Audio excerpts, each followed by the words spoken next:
Hello and welcome to the very first episode of Hoopla. It's your boy Rel. So I created this podcast to bring together hoopers and basketball fans alike to share their relationship with the game of basketball. So it's not just a basketball news podcast. I also want to bring together different people, whether you played basketball or connected with basketball, trainers, old basketball players, pro players, college players, high school players, anyone that's related to the game, and bring their experiences to share with everyone that's out here. And I think the game of basketball, to share my experience, um, the game of basketball has brought a lot to me. As far as the ability to meet a lot of different people, I've been able to travel the world because of the game of basketball. So people that aren't in the NBA also get to experience a lot of different things, and a lot of people don't know about that. And people in the NBA obviously have their stories too as well. So I wanted to show people that the game of basketball is a lot more than just playing. There's people that make money off the game of basketball that aren't playing, like myself right now. And a little bit about myself, Terrell here from Flatbush, Brooklyn.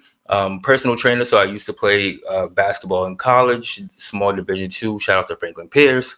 Also played short stint in Germany professionally, and then as I've been back the last 10 years now, I've been doing performance training, so strength conditioning. I also do personal training of all ages. I work with a lot of different people from high school or even junior high school athletes to elderly clients too as well. So a wide range of people that I work with.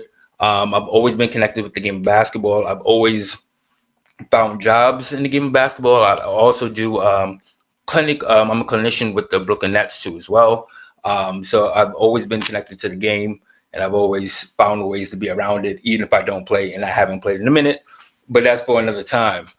So let's get right into it. So this is the beginning of the NBA season. So I always like to start the season off with my predictions, Rose predictions, and let's get right into it. So first, I'm gonna start off with the teams first that I think is gonna how the teams are gonna end. So not necessarily how they're gonna end as far as the standings at the end of the season, because a lot of things happen during the season, and there's teams that are just better than the regular season than they are in the playoffs, and we'll get to that too as well. But we're gonna go in the order of how I think the teams are ranked as far as talent, leadership, all that good stuff. We're gonna get right into it. So we're gonna start with the East. Shout out to everybody in the East. I'm a Knicks fan, so you will know that immediately. And we will have other Knicks fans and Nets fans, the fans of all backgrounds. And, but let's get started. So I'm gonna start number one. I'm going with the Nets. So obviously you got KD. We don't know what's going on with Kyrie yet, but I do think even if Kyrie doesn't play in Brooklyn, which I don't think he will at least get traded for somebody that's probably not as good, but someone that's going to help them right now. So I think that the Nets are still going to be good. There's James Harden and there's Kevin Durant. Then you got Aldridge and Blake Griffin, Patty Mills off the bench. Like, that team is deep. So I'm going with them number one. I mean, the only weakness right now is they have no bigs. Like, I think Claxton, he's pretty good, young player, but he's not ready. He's not ready for like the big dogs. You know, like, I mean, if they play they play the Bucks or they play Sixers, they have no match for their bigs. So that's the only weakness. But I can't go against KD. He's absolutely amazing right now. So I can't go against KD and Harden. I think Harden's gonna find his way, and they're gonna run away with the East. Well, them in the Bucks, which is my number two. The Bucks are just rolling. Like, they found their niche. Like, they found their go-to. Giannis is playing. I mean, one thing about Giannis I give him is he gets better every year. So like he's been amazing. Pretty much his whole career. But every year he finds something. That's what the greats do. So I'm going with the Bucks, number two. Do I think they repeat? Not really, but I think they will be right there.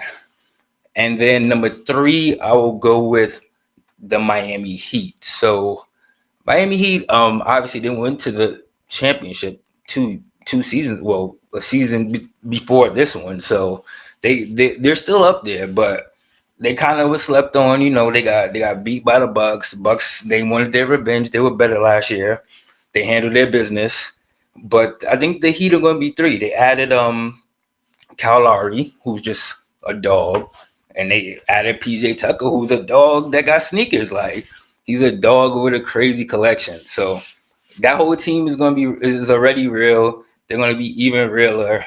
So I'm going with the Heat, number three. And then this is when it gets kind of, for me, it gets kind of shaky because the East, I think after those three, that 4 to like 9, 10, they're close. Like these teams are good. Like I think this is the best the East has been in years. I mean, probably a decade or so. I think as far as depth, they don't have the star power that the West might have, but they have some really good teams. So four, I'm going with Chicago Bulls. I think they upgraded. They got Lonzo Ball.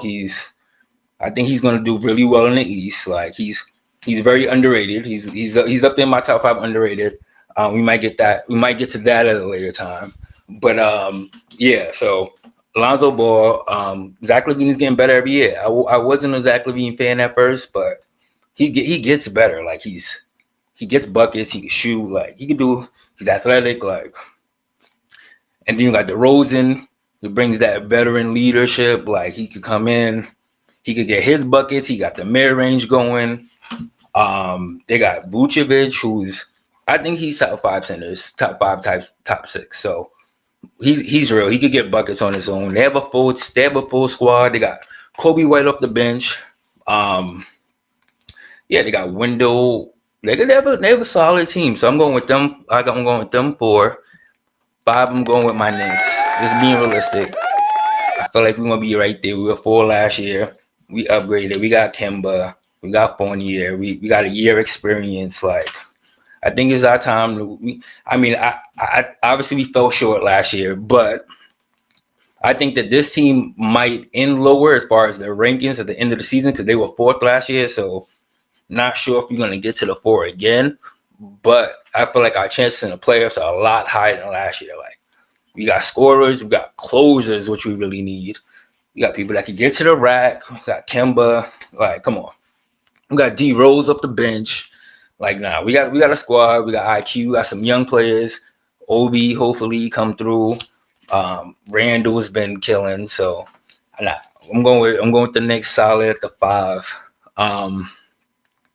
Next is the Hawks. They went to the East Finals.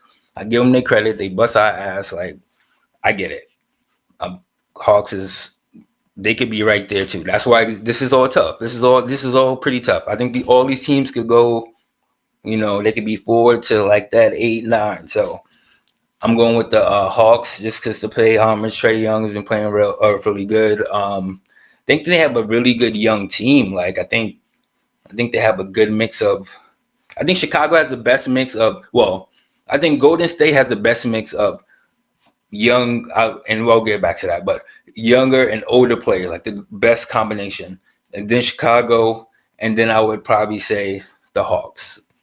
But I like the way they, Trae Young, then their bench is a bunch of veterans, so I'm going to go with the Hawks. After that, this is where it gets kind of tricky for me, but I'm going to go with the Celtics. Or that would be 7. So Celtics is 7. I always, for some reason, I always root for the Celtics just lately, because I really like Tatum. Like I'm a fan of Tatum. So, yeah, but I don't know this year. I don't know. I mean, they lack the size, like which they always have been. So that's like, and then I don't know the point guard. Shooter's not bad, but I don't know.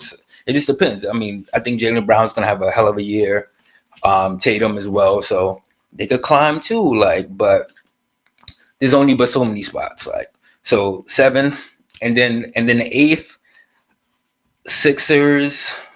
I think the Pacers could be there too. Like, and the only reason why I say Sixers is because we just don't know what's going on with Ben Simmons. So Sixers could be up there in the top 3, 4. I mean, honestly. So, I don't think Ben Simmons will be back, but they're going to trade him. They have to. I mean, they got to do something with him. So whatever they get is going to be better than what they have right now. So Sixers, I'm just putting them there just because I just don't know what to do with them right now. But yeah, the Sixers will be there. Pacers is going to be good if Levert. I mean, he'll be probably their best scorer. So yeah, I think the Pacers will be really good. Miles Turner, Sabonis. Yeah, no, they have a squad. I mean, especially Levert, he was getting buckets, but he's been hurt and all that out. So yeah, I mean, Pacers could be there. My sleeper are the Hornets. So they were close last year. They were almost there. So LaMelo, he's gonna cook. So he's already did that. I think he's gonna have an even better year. The whole team, Hayward, if he comes back healthy, they got a really good. They got a really good squad.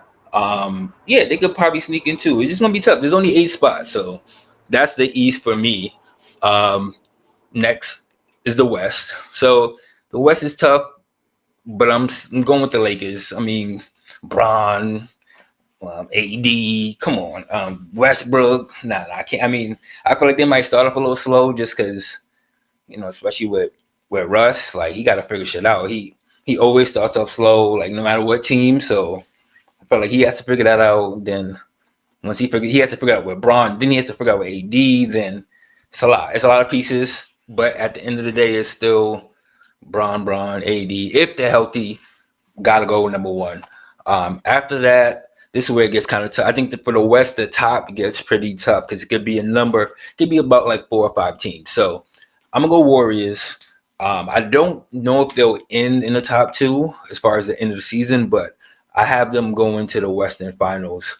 So yeah, if healthy, I mean Clay, if he comes back, even if he's close, because he's a shooter, so even if he's close to where he was at, he just got to just knock down shots, and I don't think he's going to lose his shot. So Clay, I think Wiggins is one of my top 5 underrated too, because he actually did his thing last year. Like he's a really good defender now. Like he could score a little bit here there, but you wouldn't need that when Clay comes back. So Wiggins, obviously Steph. I don't know if we need the best shooter ever, so don't even need to get to that. Draymond, and Wiseman, like if the rookies could come in and do well, I got them number 2. So Warriors 2.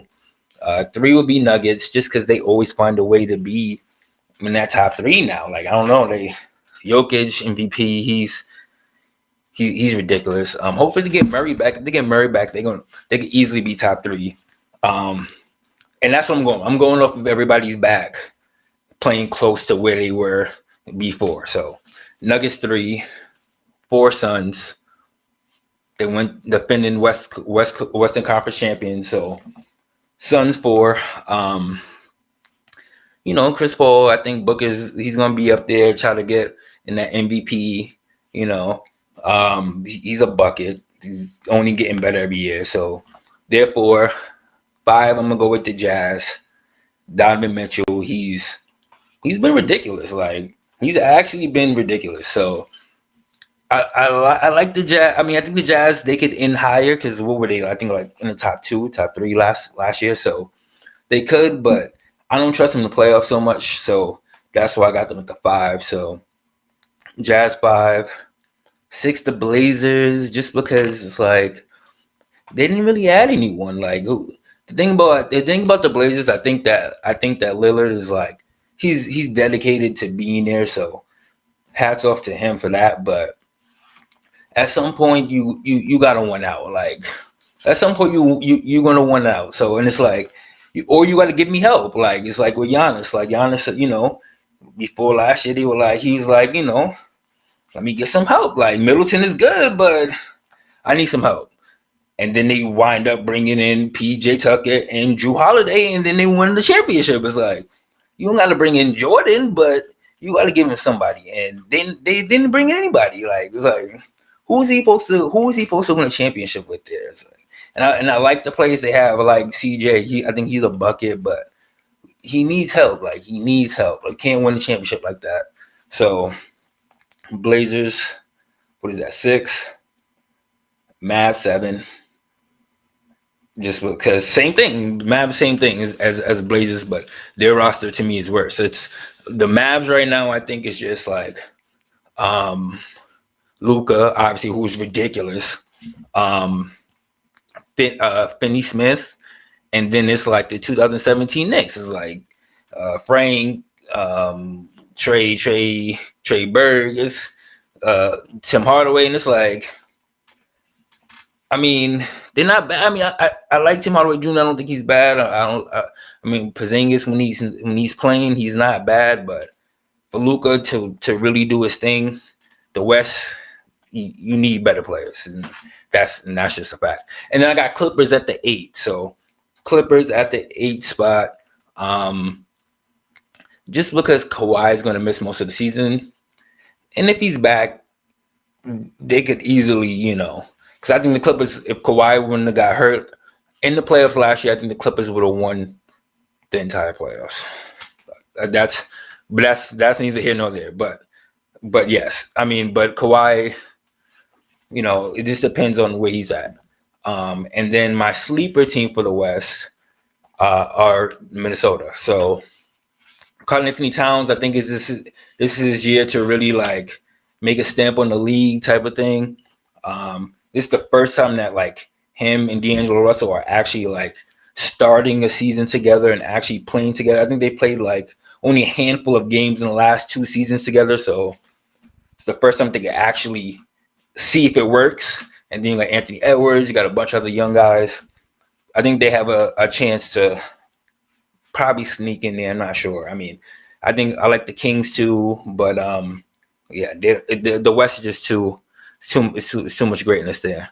So yeah, so that's the wrap up for the season as far as where I see the teams ranking. So individual awards, I'm going to start with Rookie of the Year. So I think Cade Cunningham, I think he's in a situation where he can win because the Pistons, they're just going to let him just do whatever he wants. I mean, I can't see him like just not getting the ball whenever he wants. So he's going to have the chance to. So that's who I would put my money on. But I think Jalen Green is going to have a shot too because he's almost the same situation. But they have a bunch of other young guys that try to get buckets too. But I think I think Jalen Green is going to be doing his thing there too. So those would be my 2 for Rookie of the Year. But Cade Cunningham, if I had to put money down, I would put it on Cade Cunningham just because I just think he's going to just go crazy out there in Detroit. But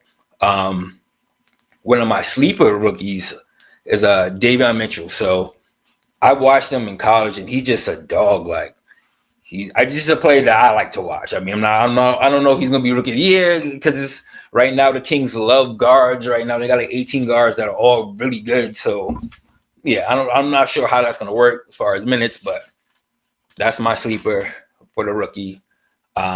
Defensive Player of the Year, I'm gonna go with AD just because he has to get something, and I feel like his defense on this team is where he's really gonna like really thrive. So he's always been a really good defensive player, and I think he's gonna really elevate his game and elevate the Lakers this year. So I'm gonna go AD. Most improved, I'm gonna go with Michael Porter, just because I think he has to have a breakout year, and Murray's not back yet, so they still need that another scorer. So him, I'm gonna go with Michael Porter for most improved, or Kevin Porter. I'm just because Rockets, you can do whatever you want there. I feel like you can. I feel like you can. 6 man, I'm gonna go with D Rose. I'm going hometown bias. I'm going D Rose. Or I'm going Kobe White. I think people are kind of overlooking Kobe White. Like, he was actually getting buckets last year. He's only, this is his 3rd year. I mean, obviously they got Lonzo, but Lonzo's not a scorer. So at that level. So putting Kobe White off the bench, I think he's gonna get his buckets. So Kobe White sleeper for the 6th man of the year. Shout out to Kobe White. Shout out to UNC. That's my team too. All right, and then last is MVP. So MVP, I mean, it's really hard at this point to pinpoint like who's going to win MVP. But I think there's a real logic behind MVPs. Like if you look at MVPs, there's a certain pattern so that takes people out of the MVP. So if you look at like Bron's not going to win MVP anymore. Like he would have to average like 35 a game or like 30 a game to like be MVP because he's at the level of like the Jordan Kobe where you get too good for MVPs or people like you're so good for so long that the voters they don't even respect that you're great. It's just like, oh yeah, he's great now. Like Tom Brady, like Tom Brady can win MVP every year. He's the best player every year. So so it's like at some point it's like, all right, we have to give it to somebody else. Like Jordan. Jordan, greatest of all time. There's no point in even I mean Carmelo and Charles Barkley had great seasons, but they weren't better than Jordan. Like they weren't better than Jordan that year, but they got the MVP. So Bron's out. KD's pretty much out just because he's on the net. So it's like you can't get if you got Harden, you can't give everybody MVP. So KD's out, and Harden will be out for the same reason. So both of them are out. And then from there it will be, I mean, I would say like 80. You got Bron and you got Westbrook, so it's kind of like they'll probably cancel AD out too, unless he's like getting 35 and 20 or some on some will shit. But yeah, so AD's out. And then from there it really like Steph. I think Steph's gonna have a shot because Clay's gonna be out for a little bit and Steph's just gonna go crazy. Like Steph's gonna go crazy. So Steph has a shot, but he's almost like a sleeper because it's like, he's almost like the status like we know Steph. Like, nah, we're not giving MVP. Jokic is gonna be tough because they don't really like to do the back to backs unless you're just really dominating and you have a number one seed. Like that's like the seed plays a huge factor in MVP, and a lot of people don't realize that shit. Like if you really think about the MVPs in the last 20 years, I would say most MVPs, their team is in the top three, like in their conference. So you gotta win to be MVP. Only unless you're Westbrook and you get the first triple double season in like 50 years, then you could be a 7 seed and then get MVP. But usually you gotta be in the top three. So your team could really mess up the MVP for you, and I'm gonna get to that because I have three people that I think that will be in that have to be in that MVP. Just the way the formula of the league. One would be Embiid. I think he's going to be up there, but it just depends on his health. Like, can't be MVP if you're only playing half a season. You gotta play. So I think Embiid will be up there. I think Luka will be up there, and I think Dame Lillard will be up there. I think those are the three that will be the front runners for the MVP. Just because they're gonna go crazy with stats, but the key for them though is where their team ends up, because you end up in the 7 or 8 seed, you're not gonna get MVP unless you're putting up like ridiculous numbers. But so it's like the only thing that might stop those players, Luka and Dame, is their team. It's like that might be the only difference. Like if you look at Jokic, he killed, but he got his team up. He got his team up there. I think they ended was it in top 3. So he got his team up there. You have to end in the top. So I think that's what's going to hold players like Luka and Dame back. But if they do get in the top 3, then they are going to get MVP, because then it's going to be like, damn, they really did it. They're the most valuable. So those are I would say Embiid, Luka, and Dame. Those would be the 3 players that I would say look out for MVPs. Steph would be up there too, because he's probably going to lead the league in scoring again. He's just going crazy. But yeah, so that's my prediction for the 2021-22 NBA season. And so thank you for joining the very first episode of Hoopla with your boy Rel. Check me out at itamovement.com. So I do the fitness thing. So if you're looking for that, performance training, personal training, online training, we have all that on there. So check that out. Check us out on YouTube. Make sure you subscribe. And see you next week. We're going to have some more guests. We have some hoop fans. We're going to have some pro players, ex players. We're going to have a great time. We're going to have a great season. Don't forget to check us out at itamovement.com, Instagram, ita.movement, and see you next week.